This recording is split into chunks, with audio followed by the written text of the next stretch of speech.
जय जगन्नाथ। आज पवित्र मकर संक्रांति।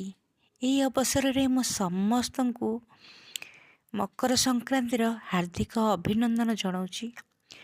मुझे गोटे मकर चाउल प्रस्तुत करुच्ची। मकर संक्रांति रे समस्त घरे घरे मकर चाउल निश्चित प्रस्तुति होउथिबो। ठाकुर पाखे भोग लगे। मुझे सेटा देखौची। मकर चाउल माने चाउल को घंटे आगुरी भिजई देथिबे अरुआ चाउल को ताकू तापर बाटी देबे। टिके दरदर खंडा कर बाटिबे। दरदर खंड बाटिले से मकर चाउलटा जो प्रस्तुत होबो ना छेना नड़िया कदली रे सेटा बहुत टेस्टी लगे।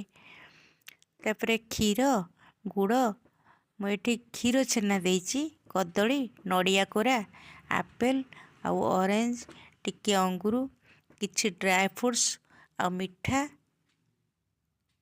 तापर गोलमरीच गुजराती आ अदा को टिके दरदर छेचा करी ताधरे पकेबे। खाइबा कर्पूर जदि थिबो सेटा होची ऑप्शनल। इच्छा हेले पकेबे न ना कर्पूर फ्लेवरटा क्या भल लगुथिबो क्या नहीं देखिक पकेबे। आपण सेटा बास्ना पे मु टिके पकेइछि चिमुटाए। तापर ताकू टिके गोलाई देली। गोलाई ठाकुर पाखे भोग लगे देली। घरे भी समस्ते खाइले। बहुत ही टेस्टी लगुथिला।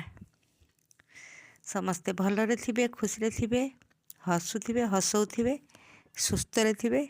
जय जगन्नाथ। धन्यवाद। नमस्कार।